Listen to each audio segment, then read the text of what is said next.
সুশাসন ও কল্যাণমুখী রাষ্ট্র করতে চায় বাংলাদেশ জামায়াতে ইসলামী। সরকার গঠন করলে জামায়াত কোনো দুর্নীতি সহ্য করবে না বলে জানান দলটির আমির ডাক্তার শফিকুর রহমান। সোহরাওয়ার্দী উদ্যানে জাতীয় সমাবেশে বক্তব্য চলাকালীন 2 দফায় অসুস্থ হয়ে মঞ্চে পড়ে যান জামায়াতের আমির। সমাবেশ শেষে তাকে হাসপাতালে নিয়ে যাওয়া হয়। বাংলাদেশ জামায়াতে ইসলামীর জাতীয় সমাবেশ সোহরাওয়ার্দী উদ্যান সকাল থেকেই কানায় কানায় ভরে যায়। সারা দেশ থেকে নেতাকর্মীরা যোগ দেন সমাবেশে। বিকেলে বক্তব্য দেওয়ার এক পর্যায়ে হঠাৎ অসুস্থ হয়ে পড়েন দলটির আমির। পরে দ্রুত নেতাকর্মীরা তাকে সামলে নিলে আবারও উঠে বক্তব্য রাখেন। বলেন, একটি লড়াই হয়েছে ফ্যাসিবাদের বিরুদ্ধে, আর একটি লড়াই হবে দুর্নীতির বিরুদ্ধে। দুর্নীতির মূল উৎপাটন করতে কাজ করবে তার দল।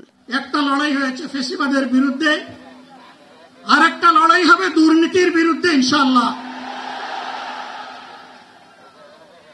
এই দুর্নীতির মূল উৎপাটন করার জন্য যা দরকার, আমরা তারুণ্য এবং যৌবনের শক্তিকে একত্রিত করে সেই লড়াইয়েও ইনশাআল্লাহ বিজয় লাভ করব।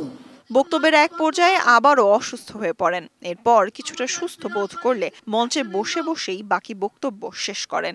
এ সময় শাপলা চত্বর, পিলখানা ও 24-এর গণহত্যার বিচারের দাবি জানান তিনি। পল্টন গণহত্যা, শাপলা গণহত্যা, সারা দেশের গণহত্যা, পিলখানার গণহত্যা, 24-এর গণহত্যা, এই গণহত্যা যারা করেছে তাদের সকলের বিচার বাংলাদেশের মাটিতে নিশ্চিত করতে হবে।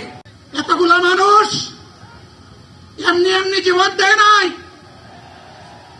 জীবন দিয়েছে জাতির মুক্তির জন্য। যদি বাস্তবতা পুরানা সবকিছুই টিকে থাকবে, তাহলে কেন তারা জীবন দিয়েছিল? ইসলামী শাসনের মাধ্যমে একটি কল্যাণ ও মানবিক রাষ্ট্র গঠন করতে এগিয়ে আসার আহ্বান জানান দলের কেন্দ্রীয় নেতারা। প্রিয় নবী মুহাম্মদ মুস্তাফা সাল্লাল্লাহু আলাইহি ওয়াসাল্লাম দুনিয়ার মানুষের জন্য যে আদর্শ রেখে গেছেন, সেই আদর্শকে ভিত্তি করে চলমান সভ্যতা, প্রয়োজন, চ্যালেঞ্জকে সামনে রেখে আমরা একটি কল্যাণ, একটি সুশাসনের রাষ্ট্র কায়েম করতে চাই। আমরা নতুন বাংলাদেশ চাই, যারা পুরানো কায়দায় এই দেশে আবার শাসনকে ফিরিয়ে আনতে চায়। জনগণ তাদেরকে সেই সুযোগ দেবে না, এটা জনগণকে ভেবে দেখার জন্য আমি আহ্বান জানাচ্ছি। এর আগে সকাল 10টায় কোরআন তেলাওয়াতের মধ্য দিয়ে সমাবেশের আনুষ্ঠানিকতা শুরু হয়। বক্তব্য রাখেন বিভিন্ন জেলার নেতারা। এরপর দুপুর 2টায় সমাবেশের মূল কার্যক্রম শুরু হয়। পিআর পদ্ধতিতে নির্বাচন সহ 7 দফা দাবিতে আয়োজিত এই সমাবেশে অংশ নেয়া নেতা, কর্মী ও সমর্থকদের ব্যানার, প্ল্যাকার্ড, ফেস্টুনে ছেয়ে যায় আশেপাশের এলাকা। Sultana Swarna, DBC news, Dhaka.